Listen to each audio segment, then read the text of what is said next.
Thank you for listening to the Trip Leader Podcast. I'm your host, Ely Khoury, and today I'm sitting in Atlanta, Georgia, where the Global Education Benchmark Group will start tomorrow on April 4th and end on April 7th. It just so happens that I have the Executive Director of the Global Education Benchmark Group sitting with me today, Claire Sisiski, and I just feel so fortunate to have her because we at Our Human Family work with directors, coordinators, language teachers around the country that are a part of this amazing organization. But to get her speaking with us today is really something I feel fortunate about. She came on as the executive director of the GEBG in August of this past year, and after being at the collegiate school in Richmond, Virginia for 8 years, where she developed the Institute of Responsible Citizenship. Claire, I'm not going to go into your whole background because you've got some really cool stuff. I want you to tell them from your history. Okay. But how are you today? I'm doing really well. Yeah, it's a busy and exciting time, and we, starting tomorrow, 350 educators from all over the world are going to be coming together, and that is exciting, but also I know what it takes to be away from school, to be away from your family, and to make this journey. I think our community, our professional learning make it worth it, but it's also something that I take really seriously. So we're really excited about the next few days. I take it seriously, too. You can't see me, but I'm in a boot right now. I got hurt playing basketball 2 weeks ago. But this is the one conference I was told 3 years ago that I shouldn't miss, and I'm not going to miss it. So I'm really happy to be here. I always learn so much. Claire, we're going to talk with Claire today about emerging trends in travel program development. She, like I said, has had the ability to, she's worked as a director of global education at Collegiate for 8 years and has seen a lot of different trends, I'm assuming, in travel program development. Take us kind of through what you're seeing this year and what you're expecting to see tomorrow, questions from your members, and where things are heading with this organization. Yeah, that's a great question. So we have 250 member schools from 15 countries, and one of the things that's been really exciting about this role is getting to know them, getting to understand their needs, their different missions, their different contexts, and look for patterns in the things that they're working on, the things that they're exciting about, and also some of the challenges. What are they wrestling with? Where can GBG support them? And one of the great things is I always ask schools, or it's a topic at our regional meetings, like what's something you're excited about? What's a new, innovative travel program that you have created, or something that you did last year that you just really clicked with the students, with the faculty, and you could really see the transformational learning that we know is possible through this kind of program.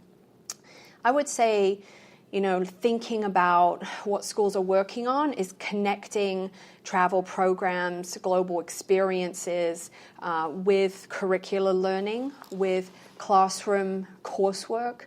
And I think that schools are doing that in a myriad of ways. We're seeing a lot of academic focused trips that are connected to a course. So you're studying art history and there's an embedded experience, in Western Europe, or you're studying international business and there's an embedded experience in Shanghai.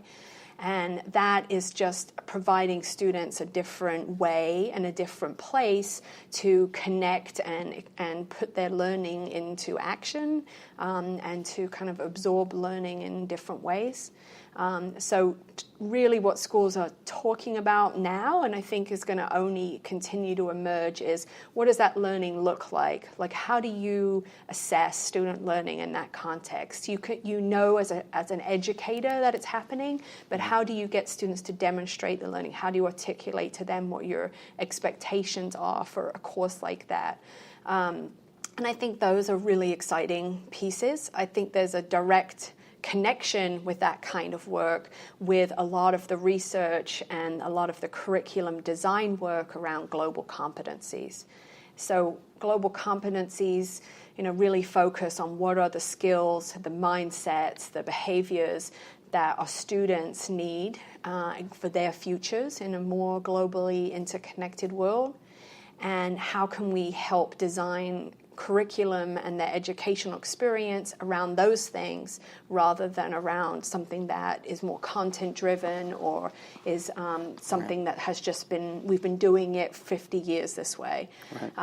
So I think, how do we make the connection between that? How do we sort of be a factor, a player, a participant in this really exciting conversation and time in the field of education in general that's talking about how do we redesign education to really teach and co-learn with our students some of the skills and put into action some of the things that we're asking them to master as they go out and graduate into college and beyond. Not to mention asking them to master things that we're not even sure are going to be as relevant 10 years from now as they are today. Yes. And I think and not to mention that some of the things we're asking them to do are things that we as adults were never really asked to do and so often can struggle with. Yeah. So, for example, like really collaborating across difference. Collaboration is hard. Collaboration in teaching is sometimes really hard, especially if it's not an integral part of your school culture.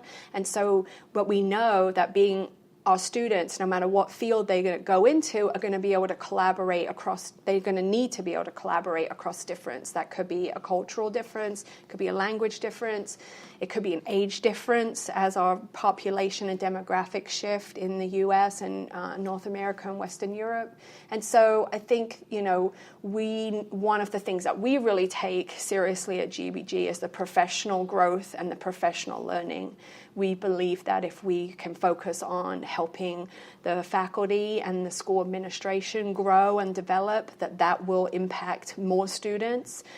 We also believe there are great partner organizations that are working with students. And so, this has been a great, I think, growing of the GBG to really kind of hone in on that mission and ask the faculty to do some of the work that we ask students to do, but also work with them on the design process and how can we bring this experience, how can we make it better, how can we take this article or this data and infuse it in the design of our curriculum, whether that curriculum is a second grade virtual exchange that's in the classroom, or it's an experience that is taking place in South Africa with seniors.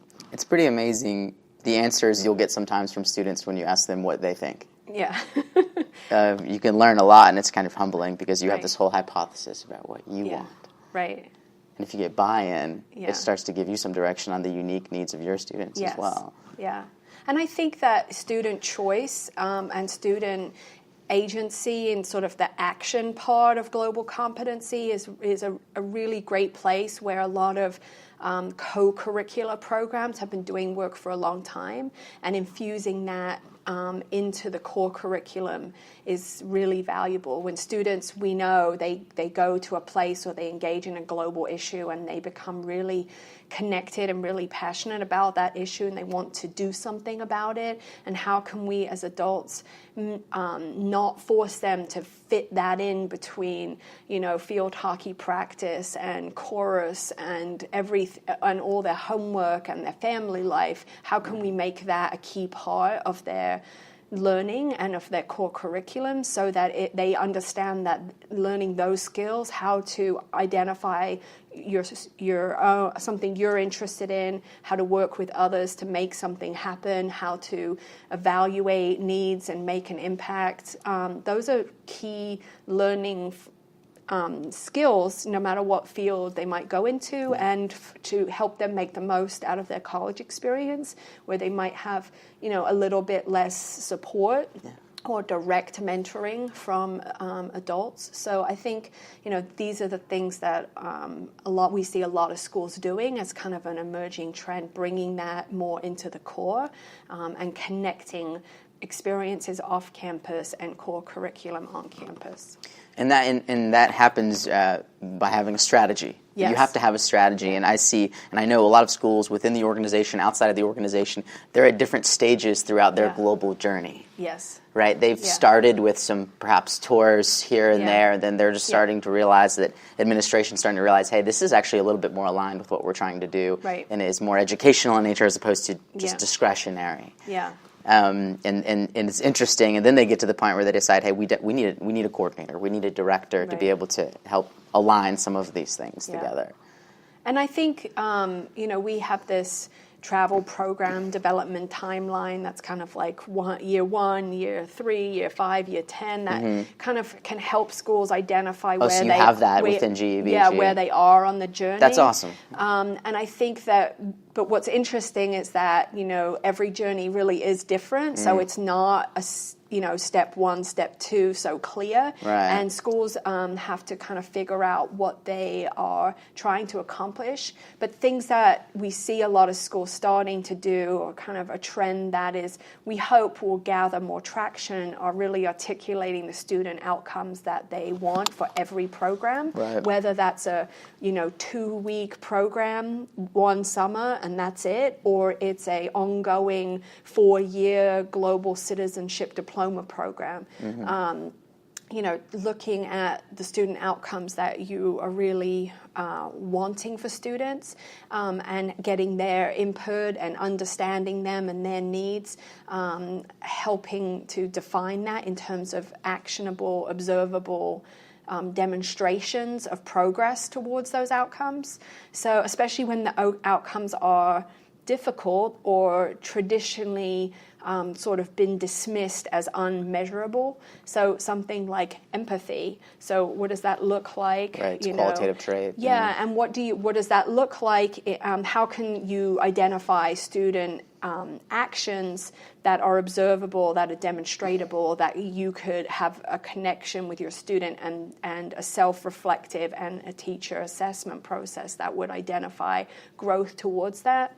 And I think that that's really the only way that some of these global competencies that are truly essential for our students' futures are going to be given as much weight as something like calculus. And I think it's not that calculus isn't important, it's that we need to find a space in our education system, or change it, iterate it, to make space for these things as our future changes, and as really lifelong learners, and these other skills, these competencies become really essential. And I think that as we do more of that, we will find that these off-campus experiences really will find more of a central place in the school, because that's where you really see these things happening. Right. And that is where students can demonstrate their growth in these areas. It's also where they can be tested. So it's very easy to, say I have, ability to be comfortable with ambiguity. But if everything in your life is sort of structured and scheduled and color-coded and planned for you by your parents, like, have you ever really been tested on that? And we know that if you're, working with NGOs in Cambodia, like, you're probably going to have some ambiguity and have to really put into practice some adaptability. Right. It's not that that's the only way to do it, but right. I like to say that some of these global experiences are like a catalyst or like a final exam in some of these skills that we say that we work towards and that we want students to develop.